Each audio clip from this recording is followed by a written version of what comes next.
बाढ़ प्रभावित ग्रामीण इलाकों का दौरा करके ग्वालियर वापस पहुंचे सीएम शिवराज सिंह चौहान ने राहत और बचाव कार्य को लेकर बड़ा फैसला किया है। उन्होंने कहा कि इसके लिए अंतर विभागीय कमेटी का गठन किया जाएगा, जिसमें प्रमुख विभागों के मंत्री और अधिकारी शामिल रहेंगे। राहत और बचाव कार्य कैसे किया जाए, इसको लेकर बेहतर प्रबंधन पर जोर दिया जाएगा।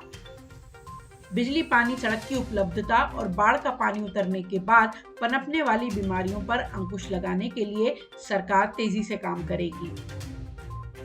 मुख्यमंत्री शिवराज सिंह चौहान ने 25 गांवों का दौरा किया था जो बाढ़ से पीड़ित थे। इन गांवों में लोगों के मकान लगभग पूरी तरह से टूट गए हैं। सरकार 1,20,000 रुपए की लागत से इन्हें मकान बनाकर देगी। कांग्रेसियों के आरोपों पर सीएम ने कहा कि गाली देने की बजाय विपक्ष इस समय मिलकर काम करे तो बेहतर होगा। हम तो अपना काम कर ही रहे हैं। बाढ़ प्रभावित इलाकों का दौरा कर वापस लौटे सीएम ने कहा कि बाढ़ के चलते विनाश हुआ है। हजारों करोड़ का इंफ्रास्ट्रक्चर पूरी तरह से ध्वस्त हो गया है। आज लगभग 25 गांव का दौरा मैंने किया। संवाद तो और भी ज़्यादा गांव के लोगों से हुआ, क्योंकि एक जगह एक से अधिक गांव के बाढ़ प्रभावित, बाढ़ पीड़ित भाई और बहन मिले। और ये दौरा इसलिए उपयोगी है कि सड़क मार्ग से मैंने किया। स्थिति गांव में अंदर घुस के भी मैंने देखी। महाविनाश हुआ है। इसके पहले भी बाढ़ आती थी, लेकिन नुकसान सीमित होता था। यहाँ हजारों करोड़ रुपए का, तो मैं कहूँगा चंबल ग्वालियर संभाग में हमारा इंफ्रास्ट्रक्चर ध्वस्त हो गया। सड़कें, पुल, पूरी बिजली की व्यवस्था, सब स्टेशन, 132 kV के भी सब स्टेशन, ट्रांसफार्मर, संचार व्यवस्था सब की सब ध्वस्त हो गई।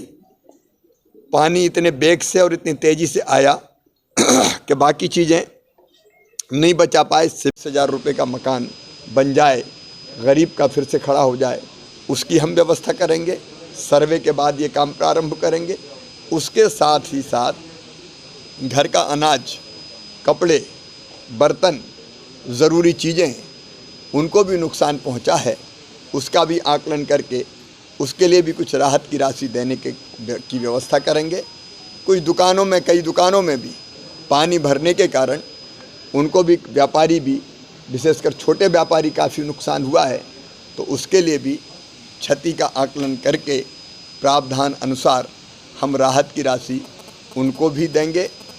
तत्काल सहायता के तौर पर हमने तय किया है कि 50 किलो अनाज तत्काल हम देंगे।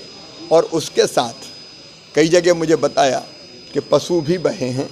अगर पशु बहे हैं, गाय, बैल, भैंस जो बड़े होते हैं, उनके लिए भी हम 30,000 रुपये की राहत की राशि देंगे। अगर छोटे पशु होंगे तो उनके लिए, छोटे पशु का मतलब है जो बछड़ा, बछड़ी, इस तरह के, उनके लिए भी हम अलग से राहत की राशि का इंतज़ाम करेंगे। कुछ गरीबों ने बताया कि उनके पास बकरी थी, तो उसके लिए भी 3,000 रुपये हम देंगे। और मुर्गा मुर्गी भी अगर बह गए होंगे तो 60 रुपया उसके भी देंगे। टाइम 8 मध्य प्रदेश के लिए ग्वालियर से अभय शर्मा की रिपोर्ट।